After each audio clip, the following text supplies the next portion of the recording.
These are some images that could be best described in one phrase: a white elephant. Take Burj Khalifa, for example. Despite being the tallest building in the world, almost 30% of it is unusable, earning it the title of the most useless skyscraper in the world. But at least it does generate $621 million annually for Dubai, so we can cut it some slack.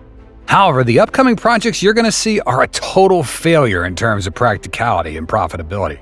And by the time you finish this video, you'll learn that a bigger price tag doesn't equal value.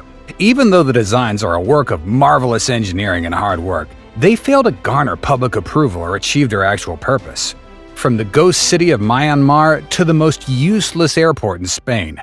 Fasten your seatbelts, for it's going to be a long ride. Stick till the end to learn about the $100 billion abandoned city in Malaysia. Before we go further, if you're interested in mind-blowing buildings and architecture, you've come to the right place. Consider subscribing to Visionary Builds and hitting the bell icon for more such content. Starting with Ciudad International Airport in Spain, the first ever privately owned airport in Spain. Built on a cost of 1.1 billion euros, the airport spans over 28,000 square feet and features a single runway of 13,500 feet, making it one of the longest in Europe. Its design enables it to accept all forms of commercial airliners, including the Airbus A380. The passenger terminal has a capacity of 2 million travelers annually, while the cargo has a limit of 47,000 tons a year. The intention behind this project was to relieve some of the passenger burden from the main airport in Madrid. Given the fact that Spain's a global tourist attraction with over 100 million visitors in 2022, it made sense to upgrade their air travel facilities.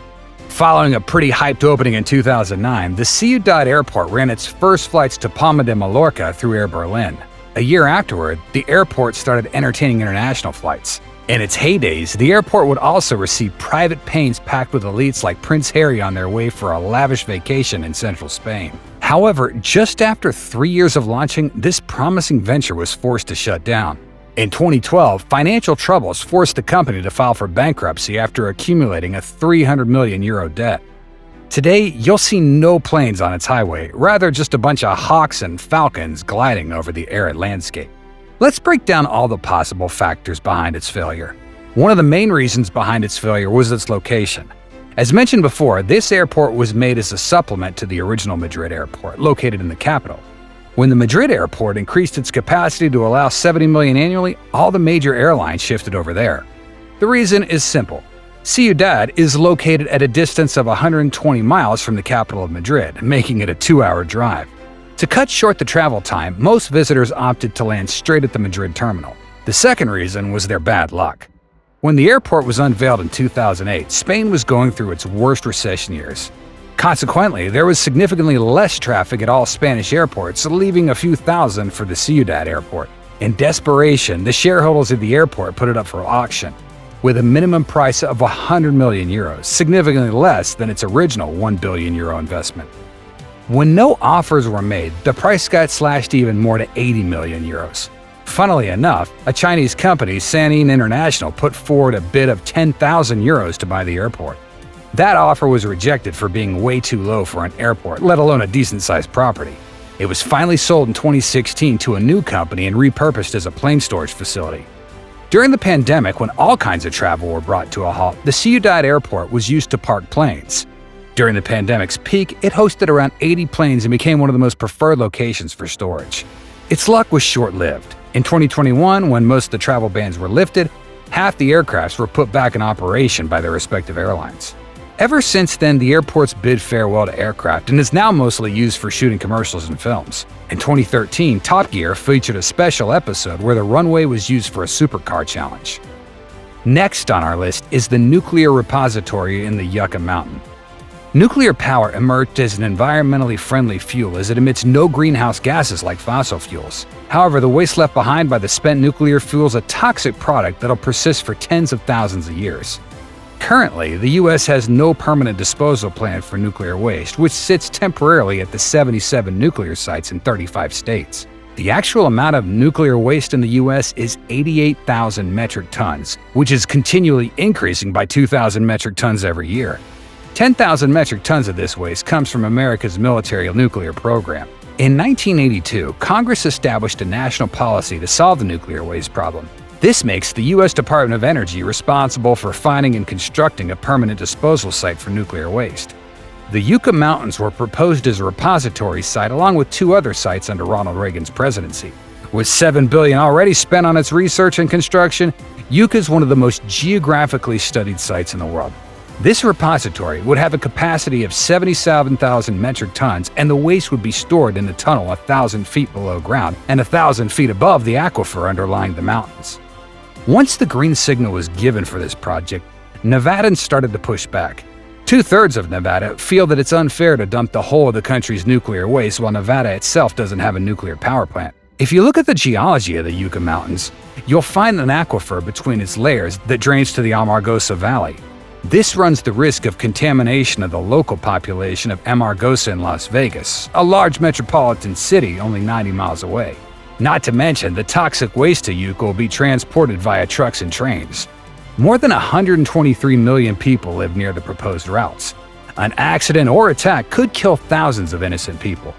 Then there's the issue of the local tribes.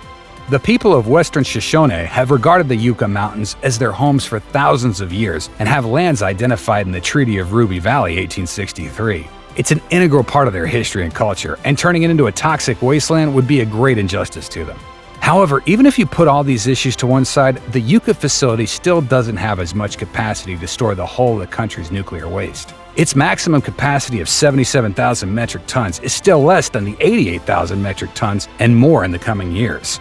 So even if it was built, the U.S. would still have to find a second location to host the toxic wastes. As of now, this dangerous radioactive waste is being stored in dry steel and concrete casks until a more suitable and permanent option is found. Let's sincerely hope they find one. If you're already feeling sorry for the huge sums of wasted cash and potential, wait till you see the upcoming mega disasters. An architect designs the world we live in, and for them, nothing's greater than their designs being celebrated and benefiting millions for many years to come. But the worst fate for an architecture is to be, well, ignored. This is what happened in the ambitious new city of Myanmar, Naypyidaw. On November 6, 2005, at exactly 6:37 a.m., the military junta announced that it would be moving Myanmar capital from Yangon to Naypyidaw. It's claimed that the Than Shwe, the de facto ruler of Myanmar, was advised by his astrologers that this was an auspicious time of transfer. But one can't just throw $4 billion based on some astronomical signs. There must be other reasons too. Naypyidaw is located at the center of the country, unlike Yangon, which is located in the extreme south. Since the ruling elite feared a foreign invasion, Naypyidaw was their best option to build a secure and planned city. Moreover, the government believed that Yangon had become too congested and crowded for hosting government offices. Built on a massive 27,000 square miles, Naypyidaw is 4 times the size of London, with carefully designated zones for residencies, parliament, civil offices, and military personnel. The city has 1,200 4-story apartment blocks. Interestingly, the roofs of the apartment buildings are color-coded by the jobs of their resident. So for example, Ministry of Health employees live in buildings with blue roofs, and Ministry of Agriculture employees live in those with green roofs.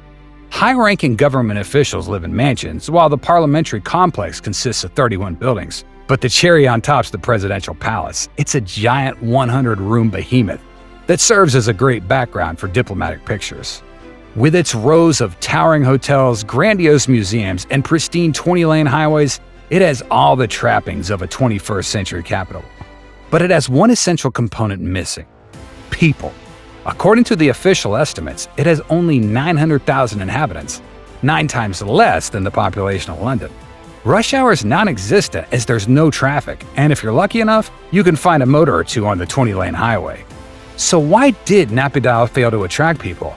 While Myanmar may have changed its capital, Yangon still remains the cultural and economic heart of the country. Given that the new capital is well planned, its high cost of living discouraged citizens and businesses alike from relocating.